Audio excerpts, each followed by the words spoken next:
Olá, meus irmãos, graça e paz, shalom, a paz do Senhor. Como que você está? Espero que esteja bem.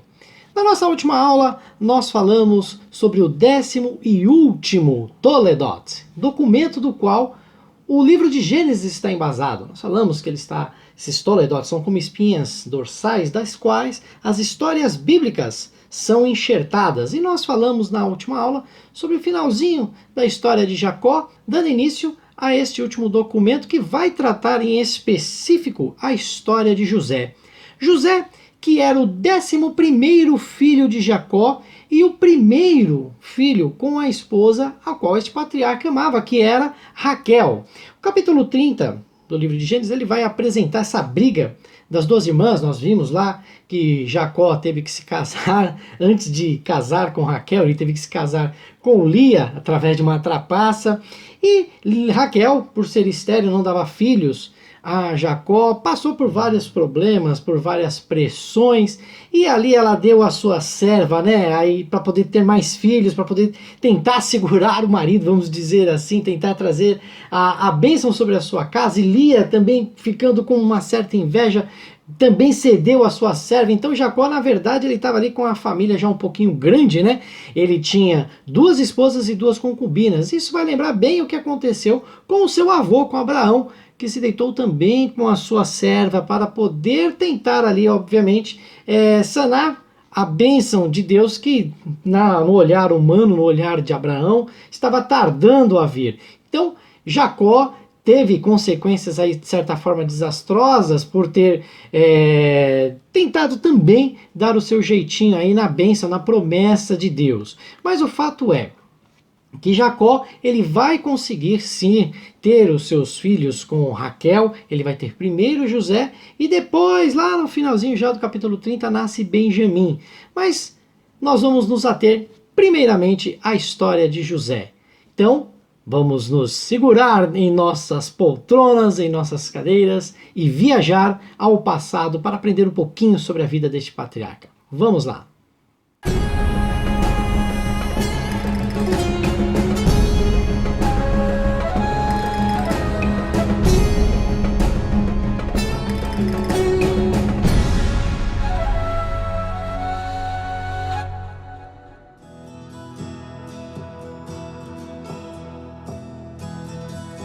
O nome José, ele vem de uma raiz hebraica que vai trazer a ideia de que ele, no caso Deus, possa acrescentar. O nome é Yosef, como vocês já estão vendo aí na nossa marcação digital, e ele vai trazer essa tradução, que Deus possa acrescentar, no caso, dentro do contexto pelo qual nós estamos estudando, seria filhos, tá? Bom, o fato é que José, ele era o filho preferido de Jacó. Jacó tinha uma querência muito grande por José, e isso, gente, vai prejudicá-lo assim de uma maneira muito severa, tanto na sua infância quanto na sua adolescência.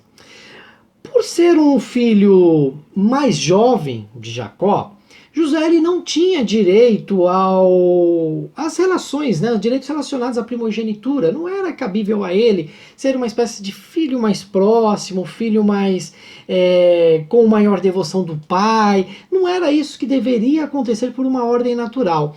Porém, o que ocorre? José, ele tem um diferencial. José, ele é uma pessoa que apresenta ter um caráter invejável, um caráter de um verdadeiro cristão.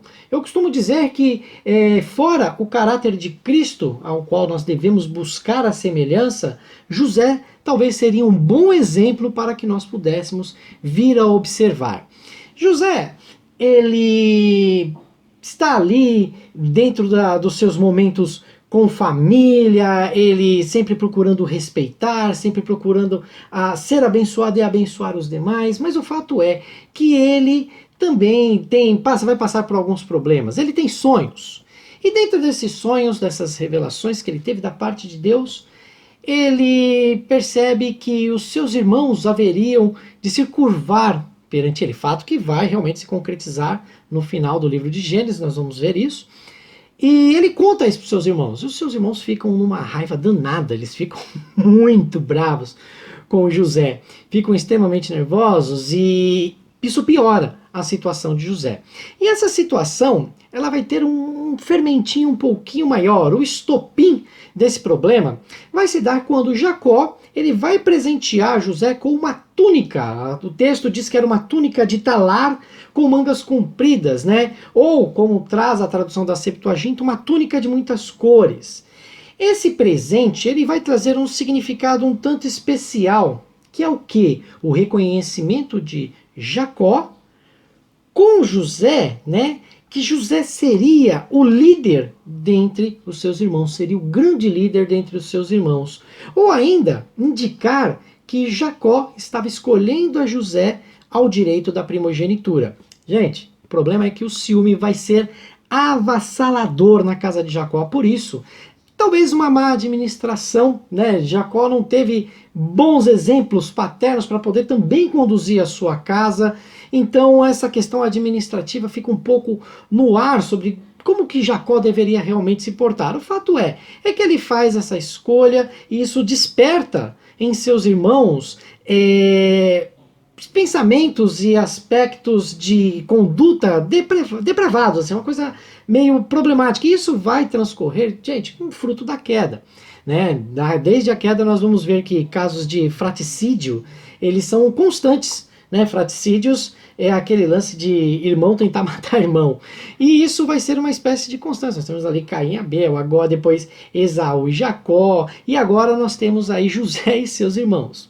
Em uma data feita, Jacó manda José ir procurar notícia de seus irmãos que estavam acampados, que estavam cuidando do gado, pastoreando o gado.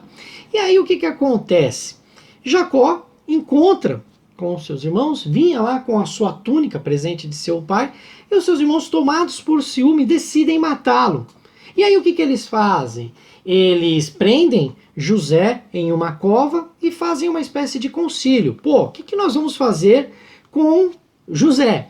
E aí, a ideia principal era trazer a morte, para vocês verem a que ponto que estava a situação e os ciúmes que os irmãos tinham da pessoa. E detalhe, deixar bem claro, é que José não era uma espécie de irmão que estava tentando se sobressair aos seus familiares, aos seus entes. Muito pelo contrário, dono de um caráter excepcional, dono de uma índole assim, invejável. Mas os seus irmãos, por ele ter esse diferencial, os seus irmãos com ciúme, tá, não, vamos acabar com ele. É como se fosse aquela pessoa que faz tudo certo e coloca em risco quem faz o errado. Já devem ter visto isso, né? Falar, o cara tá querendo me queimar porque ele faz tudo certinho e tal. Isso aconteceu com José. E aí, a sentença era a morte, porém, através da intercessão de Rúben e de Judá, eles decidem, na verdade, não matar José. Na verdade, assim, Rúben principalmente, ele tinha em si a ideia de simplesmente pregar um susto ali em José. E Judá, de repente, vendo uma caravana que se aproximava, vindo, né, é muito comum essas caravanas vindas do Oriente, rumo ao Egito, eles decidem vender o seu irmão, decidem vender José a essa caravana, e assim eles o fazem, levando então José agora para o Egito.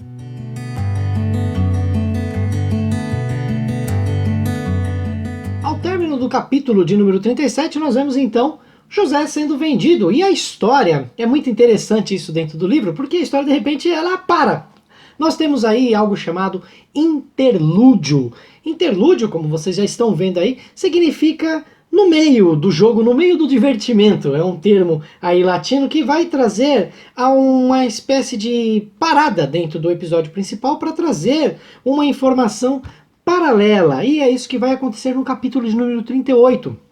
Por quê? Nesse capítulo nós vamos ver a situação decadente do qual Judá se submete ao ter contato com os cananeus. O interessante é você perceber que José, ele também é separado da sua família, separado do seu seio familiar, para ter contato com estrangeiros, mas de maneira forçada. Tá? Ele não foi porque ele quis, ele foi porque ele foi vendido. E nós vamos ver, óbvio, que Deus está no controle da história, tinha um plano divino por trás disso, mas olhando, né, numa perspectiva humana, nós vamos ver que José não foi porque ele quis, ele queria ficar com a sua família. Já Judá não. Judá ele foi porque ele achou que se sairia melhor fazendo isso. Isso é contado, narrado, no capítulo de número 38. Para já no capítulo de número 39, nós temos o retorno da narrativa de José, agora no Egito. No capítulo 37, explica como ele foi parar. No 38, temos esse interlúdio contando sobre Judá. E no 39, nós vamos ter aí a ideia do Egito. O José, quando ele chega no Egito, o Egito está no apogeu da sua supremacia. O país já estava unificado entre o Baixo Egito e o Alto Egito, estavam sob o cedro de um só governante, de um só faraó, e ali eles começam a expandir a sua cultura, expandir a sua influência de leste a oeste, de norte ao sul, tornando-se talvez um dos impérios, se não o império mais poderoso naquele momento, o império mais poderoso do mundo naquele momento. O Egito, ele era uma superpotência, era como se fosse, vamos dizer hoje, mediante a decadência americana, talvez a China, o crescimento, né, esse império grandioso que tem se tornado. Então o Egito tinha mais ou menos essa prerrogativa. E além disso tudo, o Egito tinha uma fonte natural de alimentos, que era o quê? As cheias do Rio Nilo. Isso proporcionava, a cheia no Rio Nilo proporcionava uma gama de fonte de alimentos que trazia uma segurança muito grande para o Egito, mediante a fome que já estava se alastrando pelo Oriente conhecido. E aí, nós vamos ver, então, José dentro de um cenário muito favorável em questões geográficas e econômicas, questões estruturais. O problema é que José estava como escravo nessa situação. Ele foi vendido para um homem chamado Potifar, que era uma espécie de capitão da guarda dos exércitos de Faraó. E aí o que vai acontecer, gente? Ele vai servir a este Potifar de uma maneira muito honrosa e ele vai ganhar destaque na casa deste homem. Destaque tal que Potifar, ele, segundo o relato bíblico, diz que ele não estava, não tinha ciência mais nem da sua riqueza, da sua fortuna, tudo estava depositado aos pés de José. José era o cara, era o administrador master da casa de Potifar. A única coisa que Potifar, obviamente, não tinha cedido eram os seus assuntos mais íntimos, o que vai trazer aí um problema muito grande. O interessante nesse momento da narrativa é você perceber a ênfase que o autor do livro de Gênesis traz de uma história que já estava ali praticamente encerrada, do homem que foi vendido pelos seus irmãos para uma caravana egípcia. Essa caravana o vende para um nobre da corte de Faraó e talvez acabasse por aí. Olha, ficou como escravo, viveu lá e acabou morrendo, né? Teve a sua vida como escravo. Mas não, nós vemos uma guinada aí. Nós vemos que um homem que era escravo, ele passa a ser agora um homem próspero, um homem que tinha prosperidade. É isso que nós vamos ver lá no versículo de número 2 do capítulo 39. Então Potifar, ele percebe o caráter, ele percebe a personalidade de José, personalidade forte, íntegra, e além de tudo, o relacionamento que José tinha com Deus. Então isso faz com que, conforme o próprio texto diz, com que Potifar entregue tudo nas mãos de José, né? E diz que ele não sabia de nada, além do pão que o alimentava.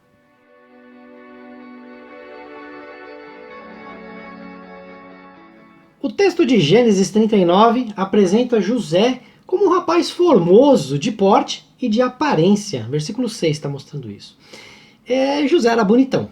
Tá? José era uma espécie de Brad Pitt, vamos dizer assim, um bonitão do cinema. Quem poderia ser um bonitão do cinema, né, lá? A gente não dá pra, assim, cara, o belo, ele é subjetivo, né? Então, cada um imagina a pessoa mais bonita, o homem mais bonito que você puder imaginar. Assim você vai ter como José naquele momento. José era bonito pra chuchu, né? Segundo o relato bíblico. E olha só que interessante. Ele era tão bonito que ele chama a atenção da mulher do Potifar. Essa mulher fala que, o texto bíblico diz que ela botou os olhos, ela colocou os olhos sobre José e desejou ter relações com ele. Relações aí o texto está trazendo de uma maneira mais branda, ele está trazendo um eufemismo aí, mas ele quer dizer exatamente isso, queria ter relações sexuais com José.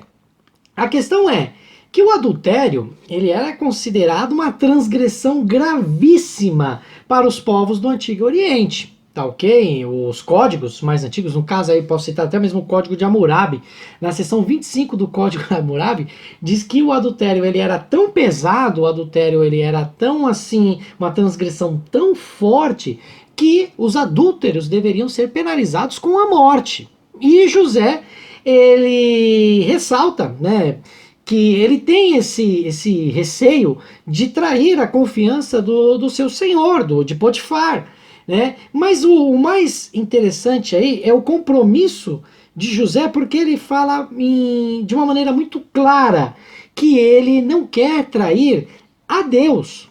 Que a questão aí é que ele não quer pecar não só com a confiança de Potifar, mas também não pecar contra o seu senhor, pecar contra Deus. Isso vai apresentar, gente, a ideia de que o fato dele não ceder aos desejos dessa mulher não seria somente essa ofensa, mas também um pecado contra Deus, mostrando que, gente, que esse comportamento ele era diferenciado. Era um comportamento de alguém que temia Deus, porque as situações estavam propícias para ele tinha direito a tudo, e a mulher de Potifar, ela estava interessada em satisfazer os seus desejos carnais.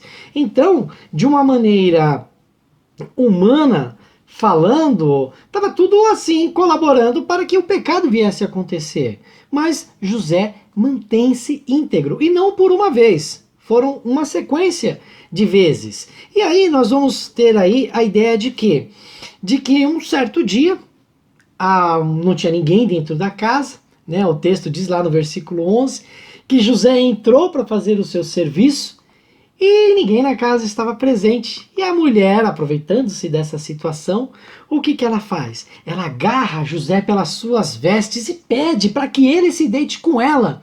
E ele, coitado, foge, ele sai correndo e depois ele é incriminado. Simplesmente por isso, por ter sido fiel a Deus.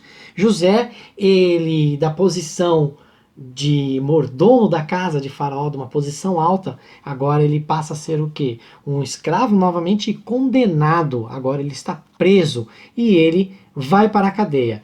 Ao olhar, você vai falar, agora sim a narrativa tem um fim. Você que não deu sequência na leitura, você pode falar, nossa, agora já era. Mas vamos ver que Deus está no comando da história.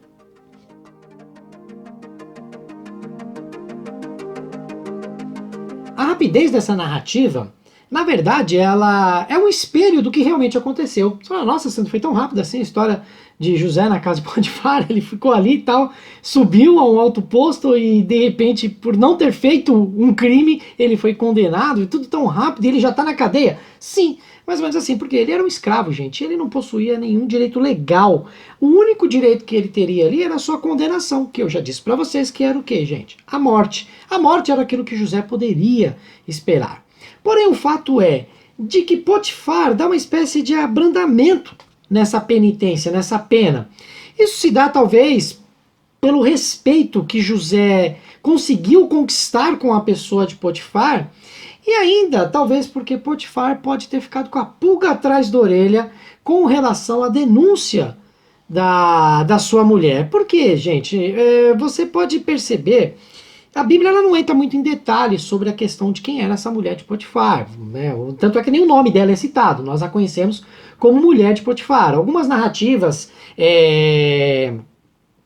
principalmente de filmes, novelas, aí nós temos uma novela que saiu recentemente do ar aí pela Rede Record, trouxe o nome para a mulher de Potifar, tal, só que tudo são conjecturas. O texto bíblico, ele não aponta para o nome, nem tampouco os registros de histórias paralelas que são contadas, principalmente o conto dos dois irmãos, né, que retrata, é um conto egípcio que retrata de um irmão que tentou e fugiu das tentações da esposa do seu outro irmão, da sua cunhada, no caso, ele fugiu das tentações e conseguiu um alto patamar, vamos dizer assim, na presença dos deuses.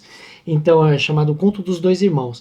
Porém, nenhum desses contos também traz a ideia de quem seria essa mulher de Potifar. Mas nós, cristãos, nós protestantes, os católicos também, o cristianismo de uma maneira geral, ela coloca a mulher de Potifar como uma mulher assim astuta, inescrupulosa, mentirosa, um sinônimo de mal, tá? Então a mulher de Potifar ela é citada assim como um sinônimo de algo muito ruim, algum mal. Talvez como nós colocamos também Dalila, né, que tentou Sansão, mas dá para fazer um paralelo entre José e Sansão aí com a tentação da mulher de Potifar e Dalila. Então ela, nesse momento aí, nós não sabemos realmente quem ela é citada brevemente. Então Potifar ele ficou meio pé atrás com a sua mulher, porque talvez ela já tivesse indícios, isso é uma questão interpretativa, indícios de já ter pisado na bola anteriormente. Então talvez por isso que Potifar ele dá uma segurada com relação a essa pena que vai ser atribuída a José. Ele não vai ser morto, mas ele vai ser lançado no cárcere. E lá no cárcere ele também, novamente, atinge um bom olhar na presença dos seus superiores. Ele passa agora a ser um prisioneiro que toma conta dos outros prisioneiros. As entradas e saídas, o andamento da cadeia está nas mãos de José. Por quê? Porque José, além do seu caráter, ele tinha a aprovação e a bênção de Deus. Interessante fazer um paralelo aí da história, das experiências que José teve aí no Egito, né, nesses momentos que nós comentamos agora, com a experiência do povo de Israel também dentro dessa nação. No princípio, graças à bênção de Deus, você vai perceber que José, ele conquista uma posição de honra na casa do seu senhor, na casa de Potifar. Ele depois, sem motivo justo, aparente, ele é preso e por Deus ele é exaltado aos olhos dos egípcios como o segundo abaixo de Faraó. Isso é um assunto para a próxima aula, tá? Então já dando essa deixa para você já ficar aí aguçado para assistir a nossa próxima aula, próxima e última aula no nosso próximo domingo. Nós vamos tratar sobre esse finalzinho da vida de José aí. Mas enfim, o fato é que depois ele é exaltado. Da mesma maneira, nós vemos o povo de Israel, da mesma forma. Israel ele é acolhido no Egito de uma maneira legal, isso vai se dar por influência de José, e depois o povo de Israel ele é submetido pós a morte de José, sobe um faraó, segundo o relato de Êxodo, diz que sobe um faraó que nunca ouviu falar de José, e o povo de Israel é submetido a uma escravidão assim desumana, uma coisa terrível. E logo após esse momento de escravidão, sob o ministério de Moisés, o povo de Israel também é exaltado, né, como um povo. Eles vão reconhecer, os egípcios vão reconhecer a soberania de Deus e como Deus usava Israel como nação escolhida. Então você tem esse paralelo da vida de José, aparentemente dá a entender que Moisés escreve e traz essas histórias, esses relatos escolhidos a dedo, de uma maneira meio que proposital, para mostrar o surgimento da nação de Israel e como que ela viria a se subsidiar, como que ela viria a existir e se fortalecer na terra, trazendo esses paralelos. É como se fosse uma preparação para a narração que viria posteriormente.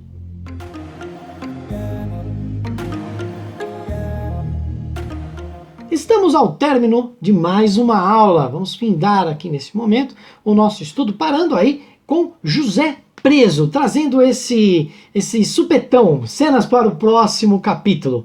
E, mediante, como já nós sempre falamos, você pode trazer o seu comentário, trazer a sua interseção na nossa aula, falar aí um comentário, uma dúvida, uma pergunta nos nossos meios de comunicações virtuais, que é o nosso e-mail, e o Instagram, que já apareceram aí para vocês.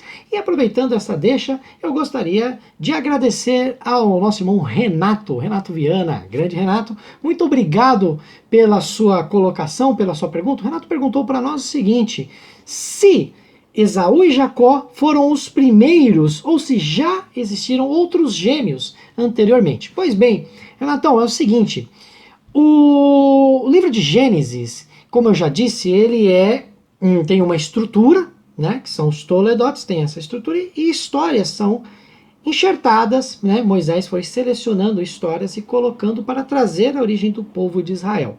Então, você não pode trazer Gênesis como um livro científico, apesar dele conversar com pontos científicos, pontos das ciências, ele não pode ser considerado como tal. Ele é um compilado de histórias que foram selecionadas a dedos por Moisés, tá, para poder trazer um grande foco que seria o surgimento de Israel como nação. Então, dizer que Esaú e Jacó foram os primeiros gêmeos, não dá para você cravar isso como uma assertiva, tá? Então, eu particularmente não considero assim. Eu acredito que houveram outros gêmeos antes de Esaú e Jacó. Primeiro porque não existe um caráter de surpresa em Rebeca. Quando Rebeca sabe que tem duas nações, que seriam dois filhos, ela não tem aquilo como surpresa, ela guarda no seu coração, mas ela não manifesta uma surpresa, nossa, dois, como isso? Tal, não, aquilo talvez como uma situação que talvez ela tenha visto, vivenciado ou ouvido falar.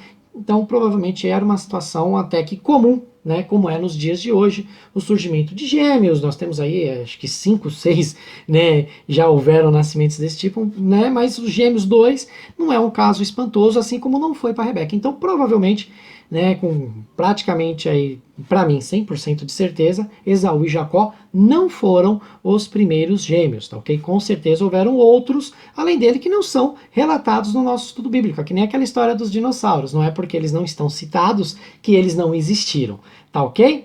Então, beleza, espero ter esclarecido aí a sua dúvida e aguardo, não só você, Renato, mas como todos os outros espectadores da nossa aula, para o nosso próximo encontro, nosso próximo e último encontro, que será sobre o finalzinho da história de José. Fiquem com Deus!